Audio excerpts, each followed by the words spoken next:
मेरा नाम डॉक्टर निशा कपूर है और मैं संगीत की टीचर हूँ। इस समय लॉकडाउन चल रहा है, तो मेरा सभी लोगों से निवेदन है कि वे घर पर रहें और सुरक्षित रहें। जो लोग संगीत प्रेमी हैं या फिर जिनको संगीत सीखने में रुचि है, उनके लिए मैंने ये वीडियो तैयार किया है, जिसमें मैं संगीत का पहला आधार यानी कि स्वरों के बारे में आपको बताऊंगी। सबसे पहले देखेंगे स्वर क्या होते हैं और स्वरों को किस तरह से अभ्यास किया जाता है। संगीत में वह शब्द जिसका कोई निश्चित रूप हो, यानी कि जिसकी उतार चढ़ाव को हम आसानी से समझ सकते हों, उन्हें स्वर कहा जाता है।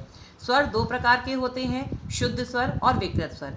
जो साधारणतः अपनी स्थिति पे गाए जाते हैं उन स्वरों को शुद्ध स्वर कहते हैं। जैसे कि मैं आपको एक तालिका के माध्यम से यहाँ पर दिखाऊंगी। ये है स्वर। स्वर को दो विभाजन किया गया है, शुद्ध स्वर और विकृत स्वर। सा रे गा मा पा धा नी, ये स्वर जो हैं वो शुद्ध स्वर कहलाते हैं। और विकृत में कोमल विकृत और तीव्र विकृत दो विभाजन होते हैं, जिसमें से कोमल विकृत 4 स्वर होते हैं, रे गा धा नी, और तीव्र विकृत जो है वो एक ही स्वर होता है, जिसे मध्यम तीव्र के नाम से जाना जाता है। तो सा रे गा मा पा धा नी जो शुद्ध स्वर हैं वे क्या होते हैं? वे स्वर जो अपने निश्चित स्थान पर गाए जाते हैं वे स्वर शुद्ध स्वर कहलाते हैं। और विकृत में जो कोमल विकृत होते हैं वो शुद्ध स्वरों की स्थिति से नीचे गाए जाने वाले स्वर होते हैं, और जो तीव्र विकृत होते हैं वो अपनी शुद्ध अवस्था से ऊपर गाए जाते हैं। इसी को दूसरी तालिका के माध्यम से मैंने दिखाया है। देखिए यहाँ 3 नाम दिखाए हैं, शुद्ध स्वर, विकृत स्वर और अचल स्वर। शुद्ध स्वर जैसे कि मैंने आपको बताया ही है कि सा रे गा मा पा धा नी, ये 7 स्वर शुद्ध स्वर होते हैं। विकृत में मैंने इस तरह से विभाजन में आपको दिखाया है कि सा जो है वो विकृत स्वर नहीं होता है। रे गा ये दोनों कोमल विकृत स्वर होते हैं, मध्यम तीव्र विकृत स्वर होता है, पंचम भी कोई भी विकृत स्वर नहीं होता, और धैवत और निषाद जो हैं ये दोनों भी कोमल विकृत स्वर होते हैं। इधर अचल स्वर दिखाए हैं। सबसे पहले मैं आपको बता दूं कि अचल स्वर वे स्वर होते हैं जिनकी स्थिति में, जिनकी शुद्ध अवस्था में कोई भी परिवर्तन नहीं होता है। यानी सा और पा 2 ऐसे स्वर होते हैं जो सिर्फ शुद्ध स्वर होते हैं, उनकी अवस्था में परिवर्तन नहीं होता, इसलिए इन दोनों स्वरों को अचल स्वर भी कहा जाता है। तो ये तो था स्वरों के बारे में आपका ज्ञान। इसके बाद स्वरों को किस तरह से अभ्यास किया जाता है अब मैं आपको ये बताऊंगी। सबसे पहले जब हम अभ्यास शुरू करते हैं तो उसमें हम सा का अभ्यास करते हैं। और सा का अभ्यास किस तरह से किया जाएगा? ये हमारे यहाँ हारमोनियम होता है। अगर किसी के पास हारमोनियम नहीं है तो वो ऐप पर जाकर हारमोनियम ऐप को डाउनलोड कर सकते हैं और उसके द्वारा अभ्यास कर सकते हैं।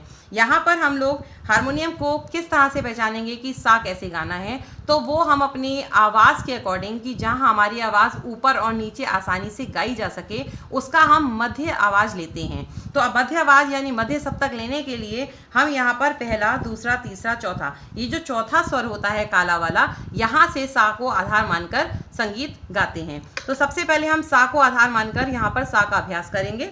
ये मैं आपको गाकर सुनाऊंगी।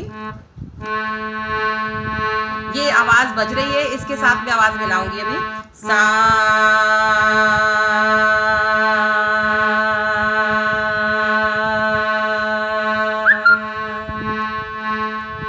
सा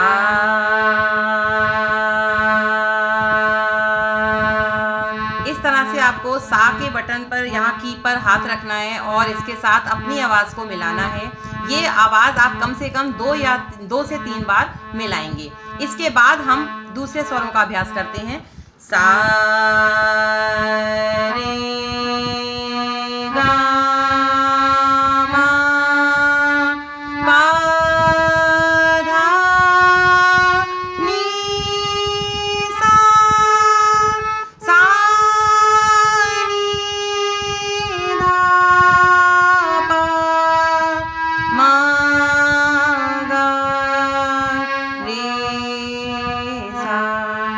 ये जो हमने पूरा स्वर गाए हैं, इसमें सा से ऊपर रे से ऊपर गा से ऊपर मा से ऊपर पा से ऊपर धा से ऊपर नी। इस तरह से जब हम स्वरों की शुरुआत करते हैं तो सा से हम देखते जाएंगे कि स्वर एक के बाद एक ऊंचा होता चला जाता है। तो ये जो स्वरों का बढ़ता हुआ क्रम है, ऊंचा होता हुआ क्रम है, इसको हम संगीत में आरोह कहते हैं। यानी कि स्वरों के चढ़ते हुए क्रम को आरोह कहा जाता है। और इसी के विपरीत जब हम स्वरों के उतरते हुए क्रम को लेते हैं, यानी जब हम यहाँ से लौटते हैं, सा नी धा पा मा गा रे सा। तो ये जो स्वर हैं ये इसका अवरोह कहलाते हैं। और जब हम एक आरोह और अवरोह दोनों को मिलाकर गाते हैं तो एक अलंकार की रचना होती है, और ये अलंकार संगीत के स्वरों में सबसे महत्वपूर्ण स्थान रखते हैं। तो इसीलिए सबसे पहले हम पहले स्वर की पहले अलंकार के अभ्यास को करते हैं, और ये कम से कम दिन में सबसे पहले सा को दिन में 3 से 4 बार लगाकर अभ्यास करिए, और उसके बाद इस पहले अलंकार का आप अभ्यास करेंगे। मैं एक बार और आपको दिखा देती हूँ किस तरह से करना है। सा रे गा मा पा धा नी सा, सा नी धा पा मा गा रे सा। तो आज के लिए बस इतना ही। इसका अभ्यास करते रहिए। धन्यवाद।